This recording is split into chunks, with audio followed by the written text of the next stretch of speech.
Friends, today I am going to tell you the painful story of a newlywed bride who cried the entire night on her wedding night. After hearing this heartbreaking story, tears will come to your eyes as well. To know what really happened with that orphan bride on her wedding night, watch the video till the end. My name is Amina. I am a girl from a very poor family. My parents died when I was very young. That's when the responsibility of raising me fell on my uncle's shoulders. But even my uncle got tired of taking care of me very quickly. That's why later, the responsibility of raising me went to my grandfather. My grandfather raised me with so much love. But I got to spend very little time with him because Allah Ta'ala also took my grandfather away very soon. At that time, the only person I had left in this world was my maternal uncle. There is no one else besides him. My uncle loved me very much, but my aunt didn't like me very much. I used to do all the household chores. When I was little and went to school, my aunt would even oppose me going to school, but somehow my uncle managed to get me educated till SSC. After that, listening to my aunt, my uncle made me stay home. My aunt would say, "If I don't teach her household work, what will people say? They'll say the girl has no parents, only an aunt, and even she taught her nothing." Everyone always questions the caregivers. And anyway, what will she do with so much education? After hearing this, my uncle took me out of school, and then I started learning all the household work. I used to wake up early in the morning and make breakfast for everyone, then clean the whole house, wash the dishes, wash the clothes, iron them. Even big responsibilities from small to large would fall on me. And like an obedient maid, I would finish all the tasks beautifully. If I made a mistake, my aunt would scold me. She wouldn't even let me eat with them. After everyone finished eating, I would eat the leftovers sitting in the kitchen. Then I would wash the dishes and finish all the chores. After that, I would go to sleep. And the next day, I'd have to wake up early again. I had to cook everyone's favorite meals. My life had become such that it felt like I was a machine. But I never complained because I knew these were the people who stood by me during my worst times and gave me shelter in their home, so I was grateful to them. No matter how much I expressed my gratitude, it always felt less. Working all the time makes people tired. I used to get exhausted too. When I fell sick, I would lie down. Then my aunt would come and scold me. Sometimes she would even slap me. She used to scold me a lot. And if I ever tried to answer back, she would call my uncle and say, "See how your niece, who you've spoiled with love and affection, talks back to me now?"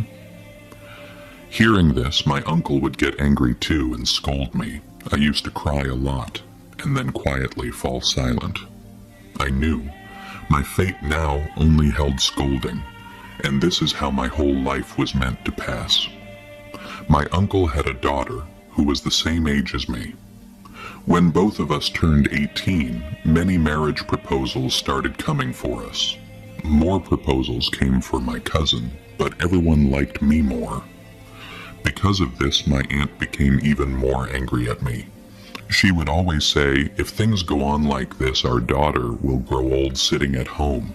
And look at your niece, how cunning she is."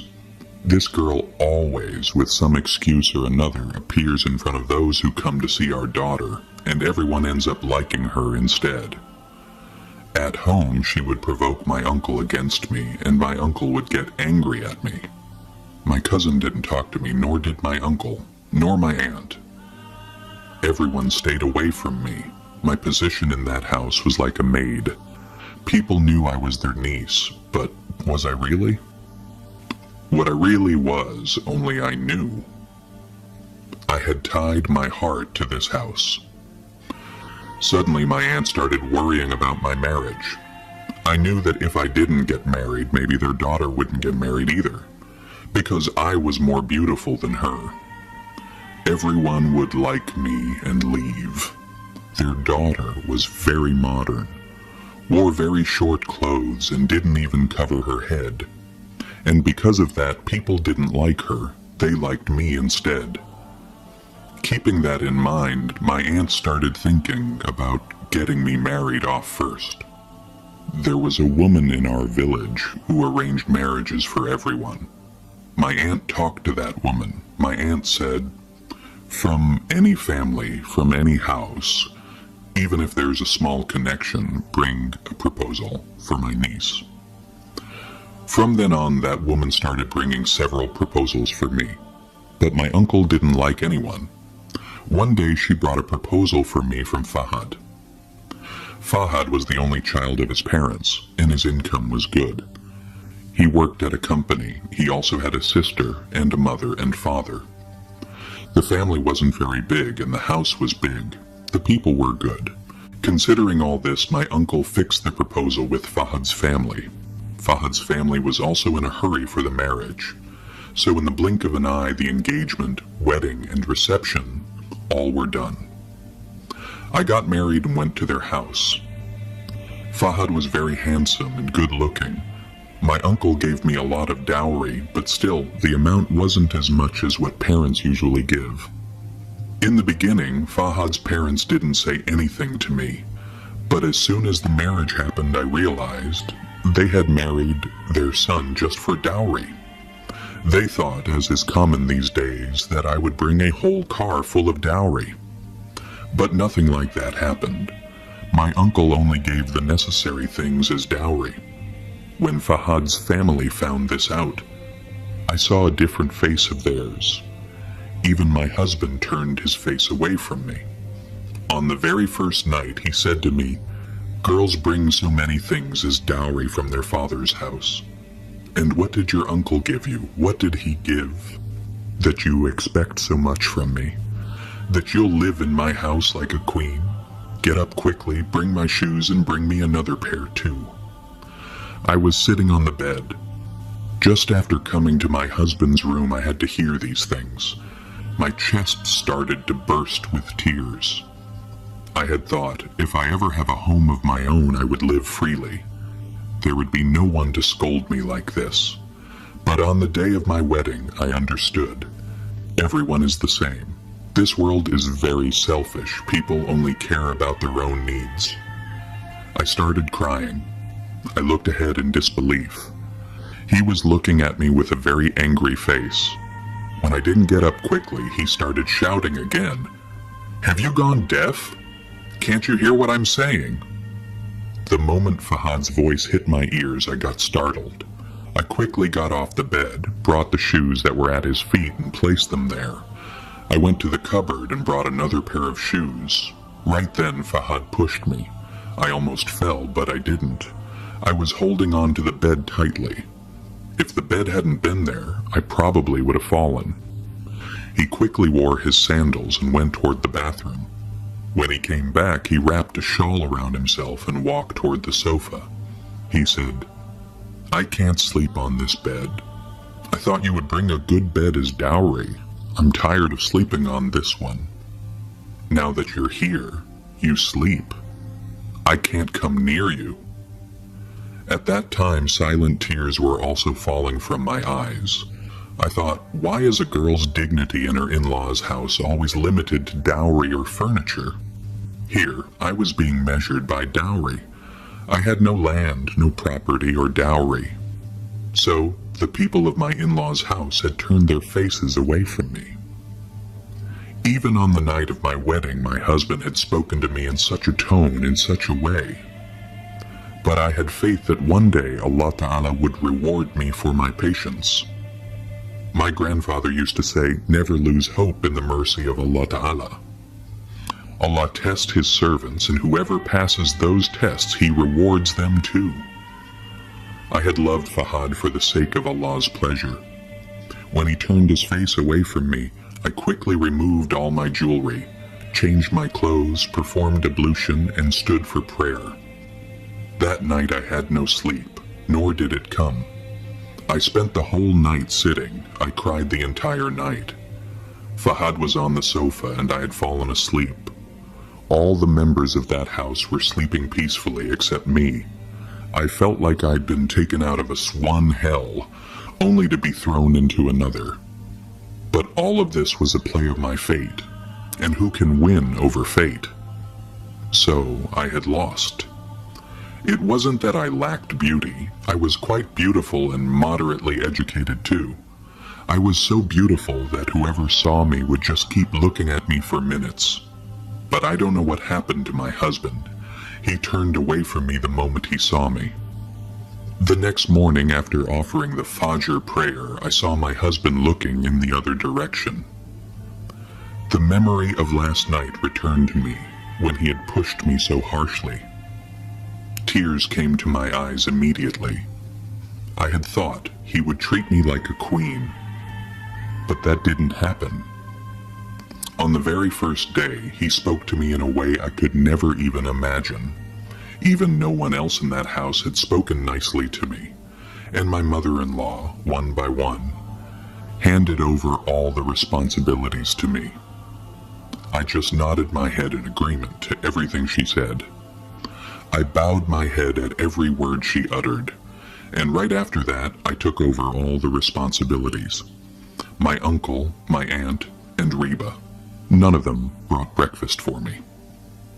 Anyway, I didn't expect much from them either. I decided to live peacefully here because that morning, my husband's gentle gaze had melted me. I had become happy. At that time, none of the issues in this house felt like problems to me, nor was I angry about any of the responsibilities. I wanted my husband to love me, and I felt like I had gotten that. After a few days, my husband's behavior became much better with me, but I used to be surprised. Sometimes he treated me well, sometimes badly.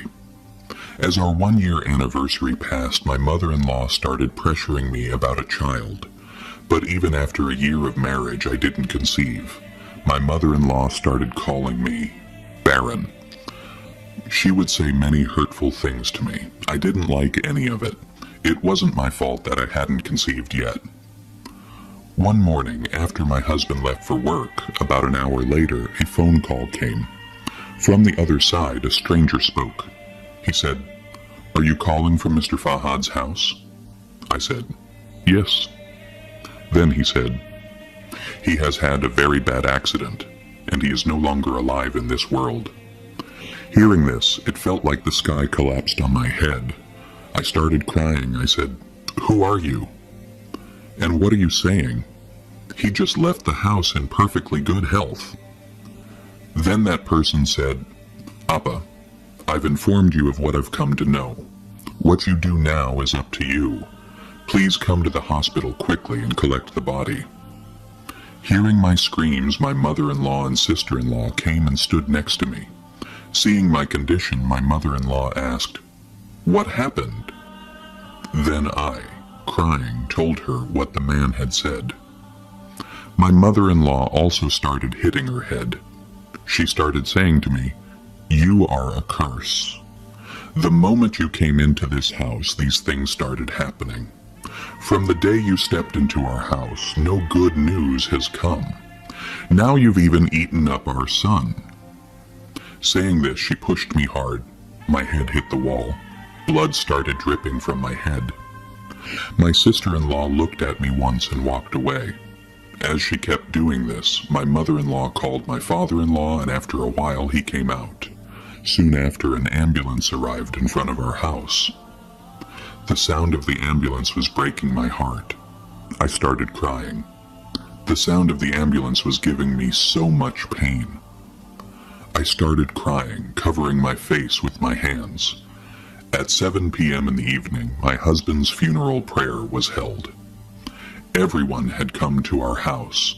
As soon as my husband's body was taken away, my mother-in-law started slapping me and hurling abusive words at me. With tearful eyes, I was looking at my mother-in-law. She kicked me out of the house. She didn't let me stay even a moment longer. There was no one who cared about my dignity. Crying, I stepped out of the house. I was wondering, where would I go now? I didn't even have my father's house. I was thinking in sorrow, where would I go now? Even in my uncle's house I had no place. Maybe my aunt wouldn't accept me. Crying silently, I walked away from my in-laws' house. As soon as my husband's body was taken away from the house, they threw me out of the house. I left the house. Evening had already fallen.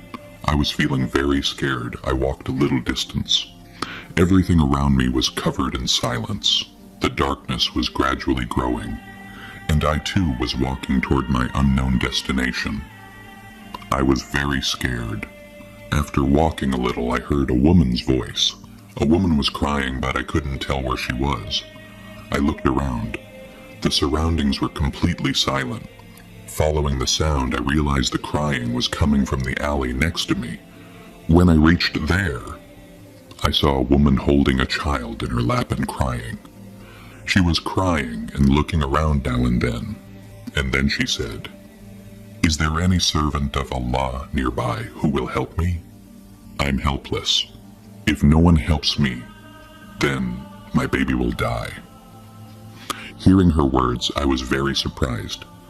I walked up to her and asked, "Who are you? Why are you crying, and why are you sitting here?" Then she, crying, said, "Abba, my baby is very sick. The hospital staff will not admit my child unless I can arrange the money. My baby's condition is very bad. If treatment is not given, he will die." She said these words while crying. Looking at her condition, I felt a deep pity. I looked at the sick child lying in her lap. And then I looked at the 1,000 rupee note in my hand. This was all I had left, which I brought with me from the house. I don't know how that one note remained with me. Apart from that, I had no other money, nor could I bring anything else from the house. I thought for a moment. Then I gave that 1,000 rupee note to the woman and said, "Take your child to the hospital quickly. It's very important for your child right now." The woman looked at me in surprise. She said to me, "May Allah bless you. May Allah give you even more than this. May Allah always keep you healthy, always keep you well." Hearing her words, I started crying. Seeing me cry, she held my hand and made me sit beside her. She said to me, "Tell me, what happened? Why are you so worried?" She asked me a few more times. I told her about the sudden incident that happened with my husband. I said, "In the morning my husband left for work in perfect health. Within an hour my husband's body reached our house, and even before my husband's body was taken away, my mother-in-law called me inauspicious and threw me out of the house. Now I don't know where to go, what to do." As soon as she heard this, she said, "Go back to your in-laws' house. You will hear a very big good news. Your fate will turn around again. Everything will work in your favor." Hearing this from her, I was very surprised. I couldn't understand why the woman was saying all this. I thought she might be crazy.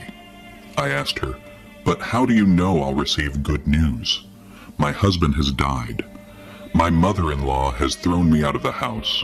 They will never accept me again." Hearing me say this, the woman smiled softly and said, "Just try listening to me once. Go back to your in-laws' house once. Allah is with you." Saying this, that woman stood up from there. With kindness, she walked away into another alley. She managed to arrange treatment for her child, and she left me in a strange state of thought. Why did she say such things to me? I was stunned. I stood up and started walking down the road again. But those words of that woman kept spinning in my head over and over. I turned around and started walking in the opposite direction. I returned to my in-laws' house again. Then what I saw shook the ground beneath my feet. I couldn't believe my eyes.